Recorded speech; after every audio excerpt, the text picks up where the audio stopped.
You know, today's graphics card market is absolutely brutal. I mean, between supply chain shortages and those egregious pricing practices for available units, gamers and graphic video professionals alike are really feeling the pain. But not all is bad, and we have some info that could really assist you in choosing the right card. Now, my mission is to give you the information that you need to make an informed decision. Hey guys, I'm Jim with Techie Tech News, and these are the best graphics cards of 2025. Now we'll go over the value proposition that each of these cards offer and review how they stand in the market based on their performance figures and specs. And don't worry guys, I have links to all of these cards in the video description box below. So with all that said, let's begin the review. Intel Arc B570, best budget 1080p graphics card.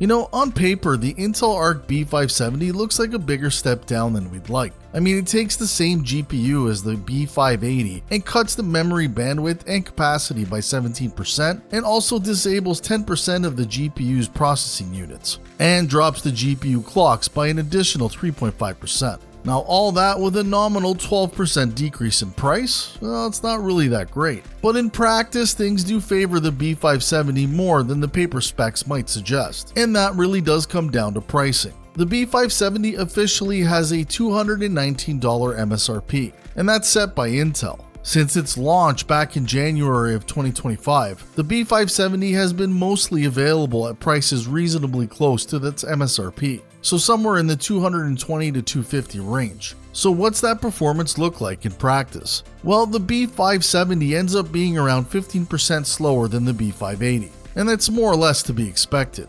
However, its 4K results did drop off precipitously, somewhere around 39% slower at 4K. But for a 1080p gaming card, it's a perfect fit for the right price. Pros and cons. It has good 1080p performance, and it has over 8GB of VRAM. Not to mention the pricing is in line with what we expect. However, 10GB is still limiting at times, and we are always somewhat concerned about Intel's driver support. Final thoughts. The good news is that Intel's drivers have improved significantly since the Arc A380 launched back in mid-2022. Other than the AI enhancements from the other two manufacturers, more modern features like AV1 encoding and DisplayPort 2.1, the B570 represents another reasonable option in today's market, with caveats. And in the future, if you need to find more tech deals, simply visit TechieTechDeals.com. Intel Arc B580, best 1080p value graphics card. The best graphics card right now doesn't need to be the fastest option, nor does it need to be incredibly cheap.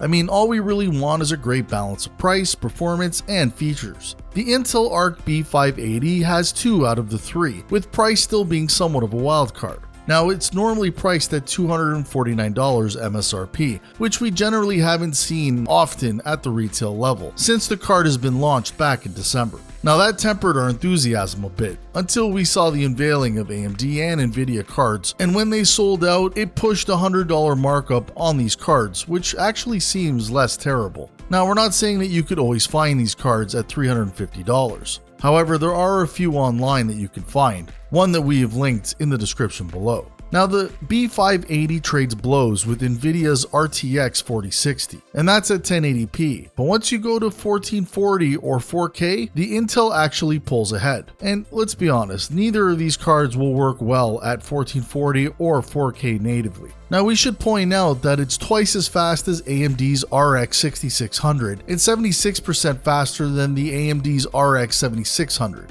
And a lot of that has to do with the fact that it's 12GB of VRAM on a 192-bit interface, and where current competing GPUs from Team Red and Green are generally providing 8GB on a 128-bit interface. Pros and cons.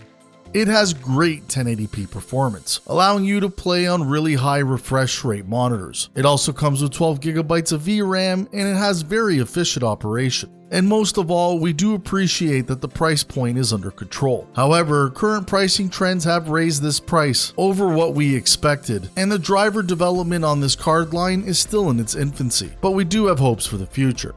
Final thoughts.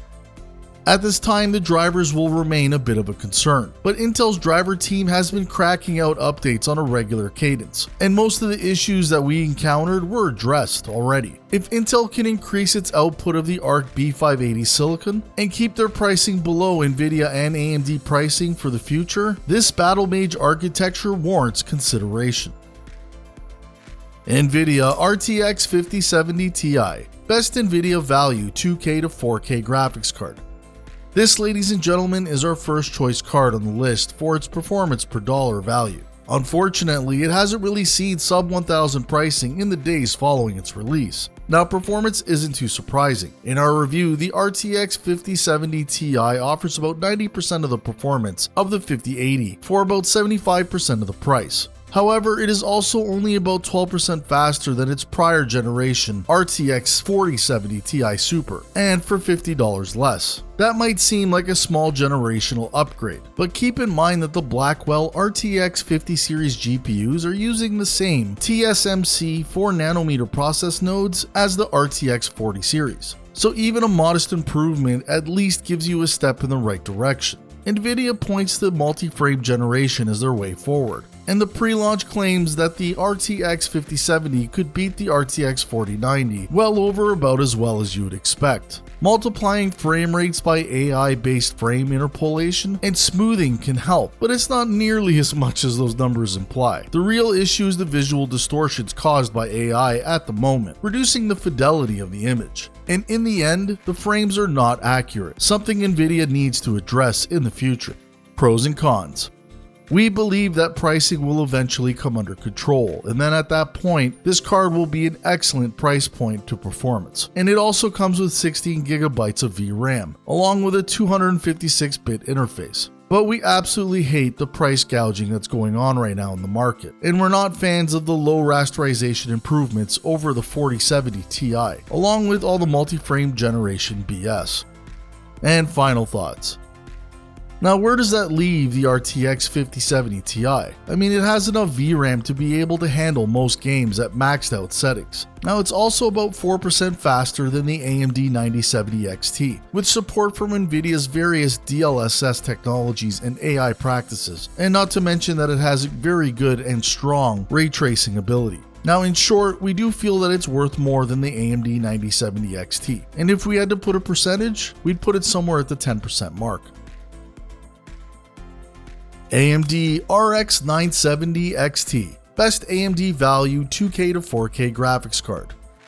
Now, we've picked the AMD Radeon RX 970 XT as our second overall choice, mostly because its real-world pricing is much better than the RX 9070. Now, AMD gave it an MSRP of $599 at launch, where the 9% increase in price would come with a 15% improvement in performance. Now, retail right now puts the two GPUs at $699 and $849 respectively, so that 27% price increase does somewhat hamper with this deal. But prices will eventually come down and change, and if the 9070 XT can get below that $750 mark or near to it, then it will become the best pick of the two. The RDNA 4 GPU architecture greatly improves AMD's competitive positioning. Now, the RX 9070 XT did beat the RTX 5070 by 24% in our review, and it was only 4% behind the more expensive RTX 5070 Ti. Now, granted, Nvidia still does heavy ray tracing games better, and its DLSS upscaling and frame gen technologies are superior.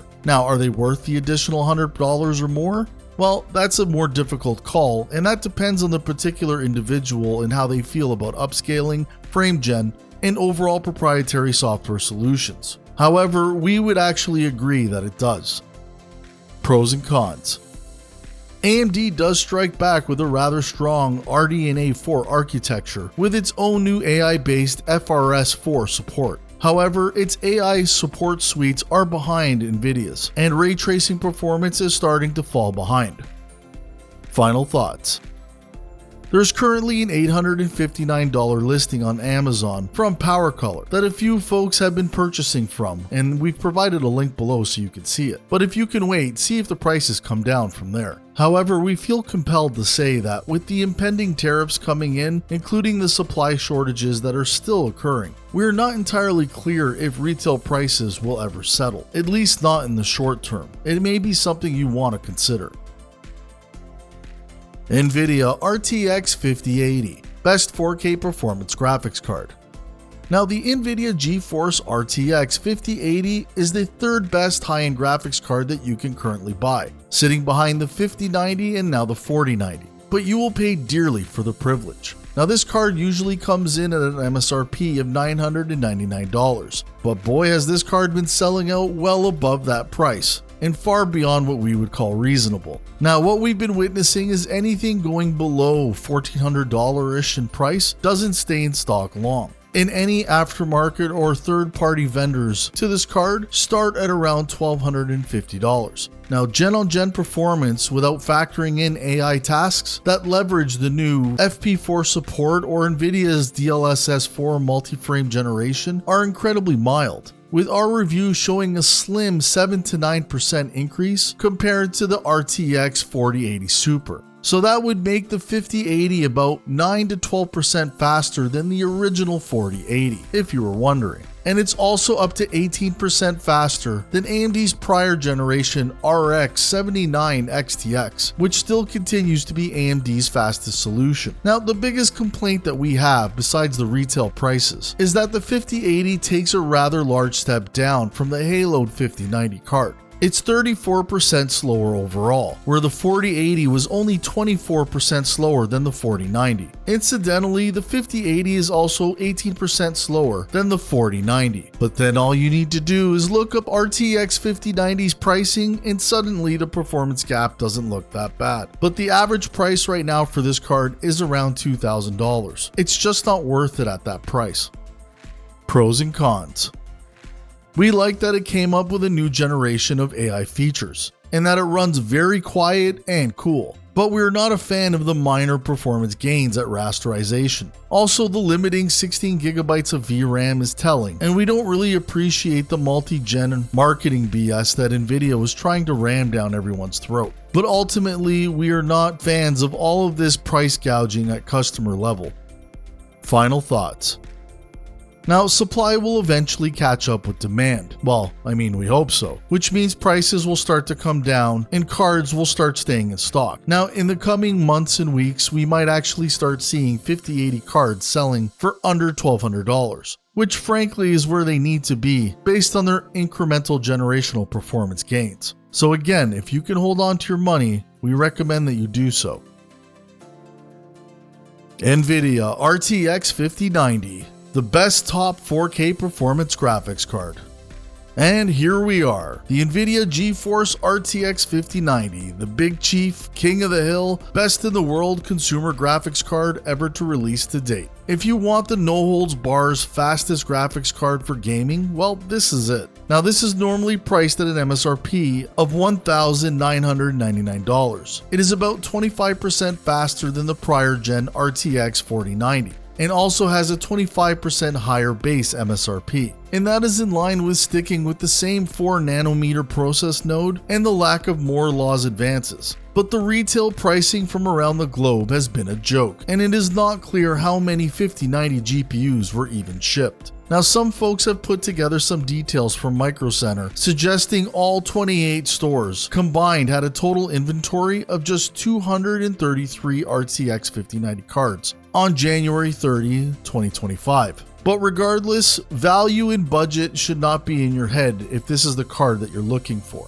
But even if you have the money, we definitely would not recommend this card at the stupid ludicrous prices that people have been putting them at. $4,500 to $8,000, it's just not reasonable or logical. Now, I understand if you have a business, if you just have oodles amount of money, it's not worth waiting to you, perhaps. But I also think that the consumer has power here, and they should use their consuming power to not benefit scalpers and retailers for their egregious pricing. We shouldn't encourage this kind of behavior. Pros and cons. It is the fastest card to date. It has a massive bandwidth, along with 32 gigabytes of VRAM, and with the most advanced features that money can buy. Now, we do not like that extreme pricing and price gouging that's been going on. We're also unhappy with the limited qualities, and most of all, we're not happy with the rasterization overperformance from the 4090. Final thoughts. To be perfectly honest, guys, we love the performance of the 5090, but we just can't get over what's going on with the market and their pricing. And people need to be aware and conscious about how to actually deal with the market when we get to this point. Now, for some people, if your card goes and you don't have something to back it up with, you're kind of stuck between a rock and a hard place. Particularly if you do this for a living, then my heart really does bleed for you. But if it's just a matter of waiting for you because everything you currently have works, then we highly recommend that you wait and see exactly where the prices do end up in the next few months. By end of summer, we should see a massive reduction in price should supply come in, and should the tariffs not take a chunk out of their profits.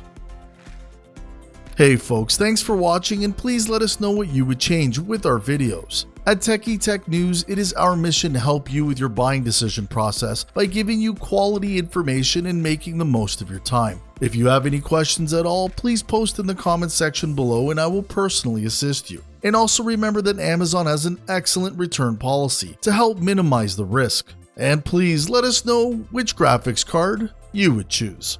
Links to all these items are posted in the video description box below, and when you're done, guys, check out the next video.